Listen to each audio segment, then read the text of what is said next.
Coming at you. Just felt led to make another video. Um, I've been just in some discussions with some people, and some deep, some not so deep, but just felt led to put this on there. Just kind of a very basic, simple kind of analogy and way to look at things, and hopefully it makes sense. I think it should. And I'm just thinking about just the way God works, and this is the way I look at it. With that we have, of course, people that fully believe, people that kind of somewhat believe and say they, are Christians, and we have people that flat out just say they, want nothing to do with it. But I was thinking of just a way to compare it is like, let's say, a set of parents have three children, um, and so obviously with three kids, you love them all the same. You're not picking any favorites. But so for for the purpose of just making this simple, I would say let's make them triplets. That way, there's not to worry about age differences. But let's see, as they're growing up and they get to like 10, 12, 14, 16, you have ground rules and you have things you expect them to do and ways to live. And you know, um, some parents, a lot of parents I know have like somewhat of an honor system, somewhat of a reward system. And I'm thinking like a parent says, like we expect you to have certain chores, and let's say they lay out the chores for all the kids. There's a curfew set. Um, they expect them to be, just polite, respectful to each other, to the parents, and even when they go places, to be polite. To maintain good grades in school, study hard, get good grades. Um, nothing crazy, but and let's say that the parents said, at the, if you do all your chores, keep up with your grades, you're going to receive a certain allowance or a certain number of privileges.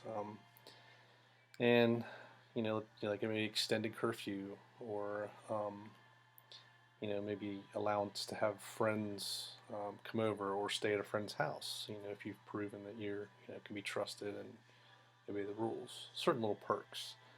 Um, and let's say child number one says they buy right in. They're like obey the parents, do everything that's asked of them to do their chores. They maintaining great grades. They obey curfew. Very respectful. They're not arguing or fighting. And sure, they might once in a while forget to take the trash out or miss curfew by 10 minutes, but for the most part, it's the child that's boom. They're doing everything they're asking. They're not questioning things, and But child number two, let's say, kind of picks and chooses and says, "Well, I agree that I should, uh, you know, be respectful and polite, and I kind of care about my grades, but I think the chores is kind of ridiculous. There's enough people around here. I don't need to do all that stuff. And as far as curfew, like, I don't think it's right. They tell me I have to be in by a certain time. So if I come in an hour late, big deal. So child number two is like the picker and chooser. Like I'll obey certain rules, but certain ones I just don't agree with, and I'm not going to do it. And child number three is the one that says, you know what, I don't think that they love me, and at the end of whatever, I'm still going to get the same stuff. I don't have to obey the rules. I don't have to do what they say. I'm still going to get my allowance. It's like they have this mindset that they don't have to follow the rules. They can just kind of do their own thing, and you know, the brothers can do the chores, and like if they come in late, big deal. They still love me. They're not going to get mad. And let's say they live like this, and a couple months goes by, and all of a sudden, child A has like um, a new game system, new iPad, something, and their curfew's extended till 1 o'clock or something, or all of a sudden they're allowed to stay over at a buddy's house. And child number two, like maybe they have something nice, a new game system or something, but their curfew doesn't change and they're not allowed to stay over. And they're like, why? I don't understand. Why am I not allowed to have that? And the parent says, well, that's because you haven't done your chores or whatever they've chosen not to do. Like grades have suffered um, they broke curfew a handful of times. And they're going, well, it's really not fair that he gets to stay out till 1 o'clock, but I have to be in by 11. I don't understand. That's not fair. And the parents are like, well, you know the rules and what we expect, and you know he's done a much better job of it than you have. And meanwhile, child number three has no toys, or I mean, I shouldn't say toys, but because I'm just thinking older kids. No game system. Curfew, as a matter of fact, has been brought back, um, and they're definitely not allowed to stay anywhere or anybody stay over there. And they're going, well, that's not fair either. I thought you loved me. And the parents going, yeah, we do, but there's things we expect you to do, and you're not doing any of them. And the kid's like, well, all you're telling me then is you don't love me. You know, like that's ridiculous. Like I shouldn't have to live by rules. You shouldn't have to tell me what to do. I should be able to make my own decisions. And the parents are like, that's fine if you want to make your own decisions, but you're not going to reap the benefits then, therefore, of what we said. Now, if the parents would in guilt turn around and give kids 2 and 3 all the benefits and say, gosh, they're right, we do love them the same. Let's give them the iPads. Let's give them the extended curfew. Let's allow them. Then what are you telling child number one? You don't need to do all that stuff. Child number one all of a sudden is going to be like, well, heck, I'm not going to do all that stuff if it means I still get all the goodies if I don't do it.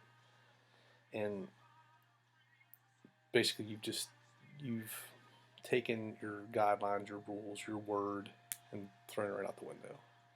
And a lot of ways, I think this is kind of how the kingdom works. God has given us a set of rules to live by. It's not hard. It's just, and He knows what's best for us. Parents, you don't have your kids do chores and you don't have them obey curfew because you just enjoy bossing them around. You set that up because you know what's best for them. You're teaching them discipline. That late at night, with kids that age, bad things happen. So you're establishing good things in them. You're not doing it to just control their life and make them miserable.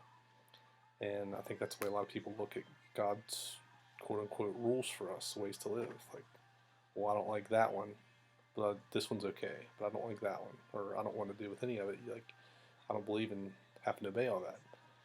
And God's not going to sit there and say, well, you have to. But at the end of the day, true believers, and I don't think God, in a lot of ways, like, I'm talking about these kids getting rewarded with, material objects and things, but God doesn't necessarily give us those things as much as He gives us peace and comfort and just, like those things when we honor Him are what we're given. And I mean, He blesses us, I think, in natural ways too, with, I think, like little ways of acquiring money or people blessing you with gifts and stuff like that too. And I think that's, a lot of people look around and they'll go, why don't I have that? Why is my life miserable? Why am I, depressed? And why don't I have peace? Well, it's probably because you're not choosing to live by God's standards. You're not choosing to live, by how He asks you to live. And it's not this perfect, the law was created and we know we're not perfect. We're going to fall short, but that's why Jesus came. That's why we need a Savior, because we're all going to fall short. We're all going to miss the mark. But is your heart towards God's laws and God's, the way He wants us to live? Is your goal at the end of the day, I want to live that way? I might mess up here and there, but I still want to live that way. Or is it I'm embracing this lifestyle of whatever I'm doing? If you sit back and just say, well, my parents were both into drugs, therefore I'm into drugs, I can't help it. Or, my parents, my friends all have bad tempers, therefore I have a bad temper because I'm around them all the time. So that's who I am. Well, you're embracing that thing that's not in God's light and God's image. You're embracing that quote unquote sin, and that's not how God created you to be, and it's not who He expects you to be. And you can change. He'll change you. Welcome Him in. He'll change you. But I just wanted to lay that analogy out there. I don't want to make this video too long. I know people get bored. But hope it makes sense. Feel free to leave any comments, any questions. I'm gonna try to start making these a little more often as things kind of come through me. I need a platform somewhere, so I might as well use social media. Love everybody. Have a great, blessed day.